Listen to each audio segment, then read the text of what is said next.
Pentecost Sunday, Mass during the day. A reading from the Acts of the Apostles. When the time for Pentecost was fulfilled, they were all in one place together.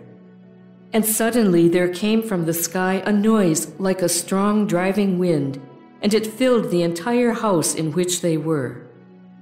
Then there appeared to them tongues as of fire, which parted and came to rest on each one of them. And they were all filled with the Holy Spirit and began to speak in different tongues as the Spirit enabled them to proclaim. Now there were devout Jews from every nation under heaven staying in Jerusalem. At this sound, they gathered in a large crowd, but they were confused, because each one heard them speaking in his own language. They were astounded, and in amazement they asked, "Are not all these people who are speaking Galileans? Then how does each of us hear them in his native language? We are Parthians, Medes and Elamites, inhabitants of Mesopotamia, Judea and Cappadocia, Pontus and Asia, Phrygia and Pamphylia, Egypt and the districts of Libya near Cyrene, as well as travelers from Rome, both Jews and converts to Judaism, Cretans and Arabs. Yet we hear them speaking in our own tongues of the mighty acts of God." The word of the Lord.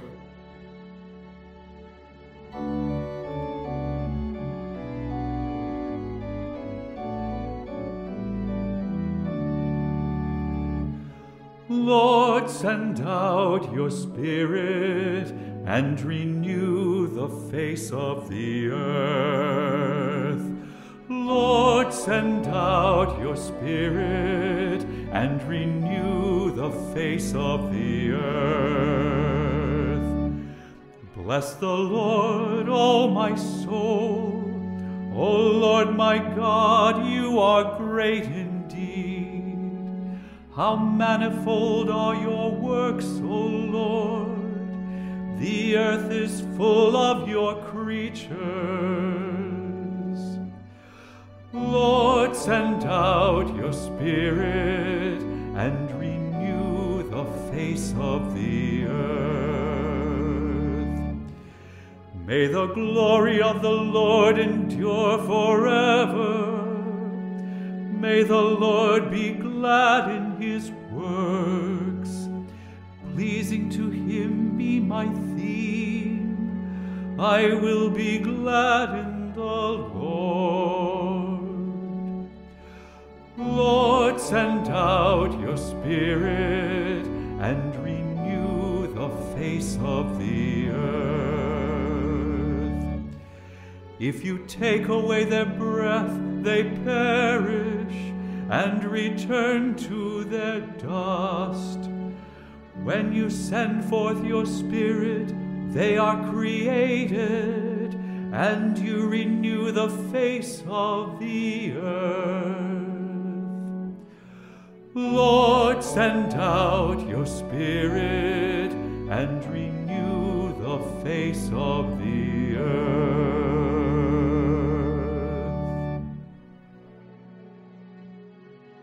A reading from the letter of St. Paul to the Romans.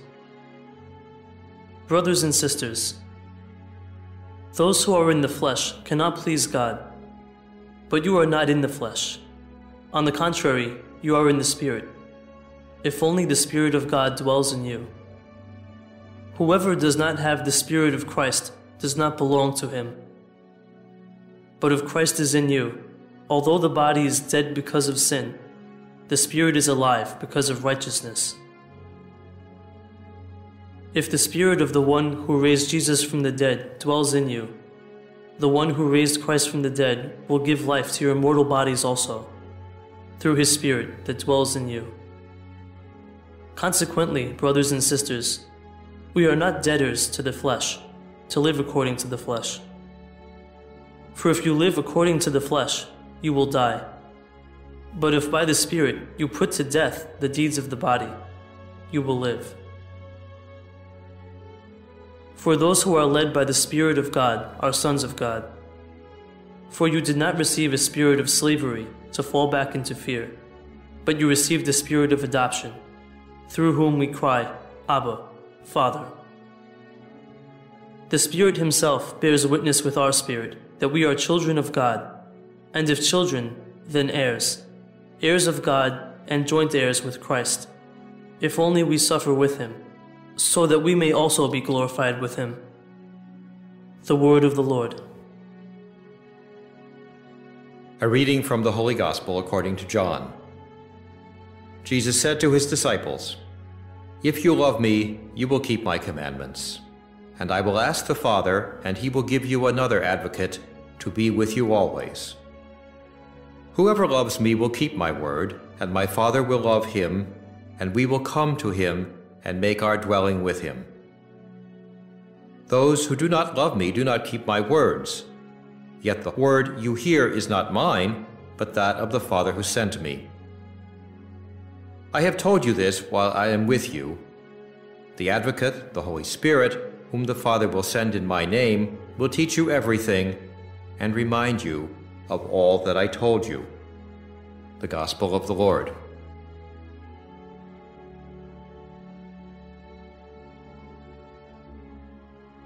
Pentecost Sunday.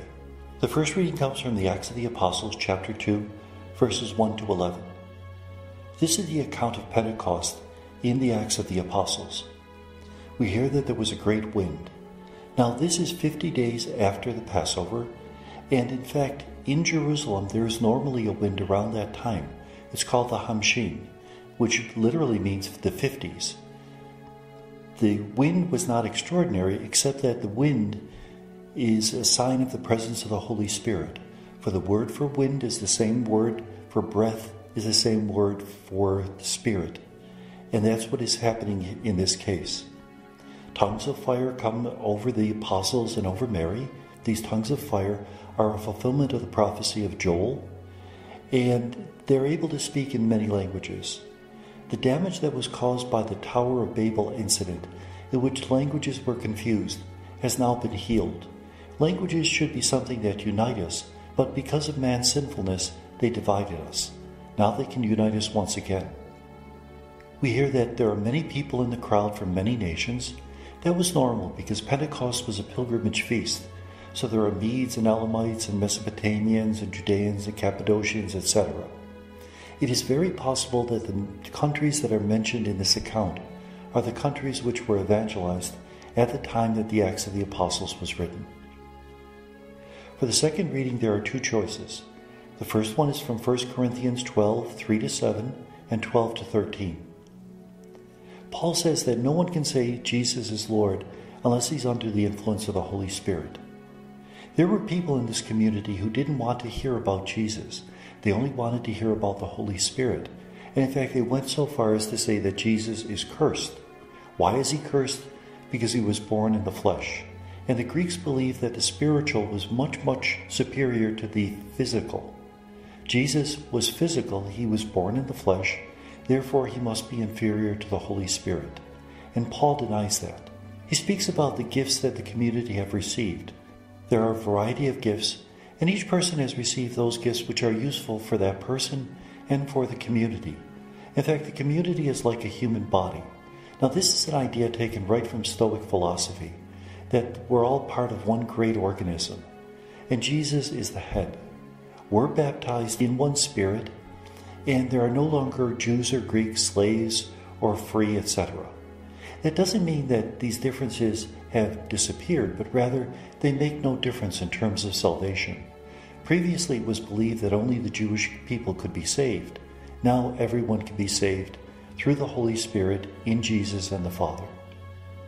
The second choice for the second reading is from Romans 8, 8-17. In this reading, Paul distinguishes between those who are spiritual, filled with the Spirit, and those who are natural. They don't have the Spirit in them. In this case, natural doesn't mean that they're innocent, like some paradisical state, but rather it means that they don't have that which helps them to rise above that which is earthly. Therefore, they live for those things which are earthly, sin. But we have the Spirit in our hearts, and that Spirit reminds us that God is Abba. Now, first of all, how do we know the Spirit's in our hearts? If I were to ask you, if Jesus were to sit next to you, what would you want him to say? The most common answers would be, I love you, I forgive you, I made you the way you are, don't sweat it. I can't think of living eternity without you. Where did those thoughts come from? They're a gift of the Spirit, because we wouldn't dare hope for a God that good if the Spirit hadn't placed those revelations already within our hearts. And so God is the answer to our deepest hopes, because it's God himself who placed those hopes in our heart. And then we hear that we're co-heirs with Christ, that this Spirit, because that Spirit has made us children of God, has also made us brothers and sisters of Jesus.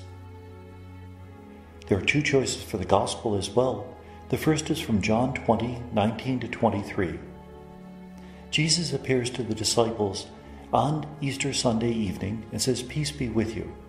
He shows them his hands and his side to show that it's really he.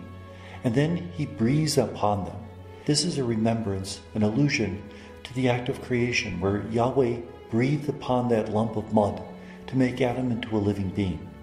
But Adam and all his descendants had sinned, had turned against God, and had all but extinguished that Spirit within our hearts. So Jesus breathes that Holy Spirit into their hearts. Now there's a little difficulty here, because in the first reading we heard that we receive the Holy Spirit on Pentecost Sunday. Here the disciples are receiving the Holy Spirit on Easter Sunday. How do we respond to that? And I think the best response is to say that John was a mystic. Time was not important.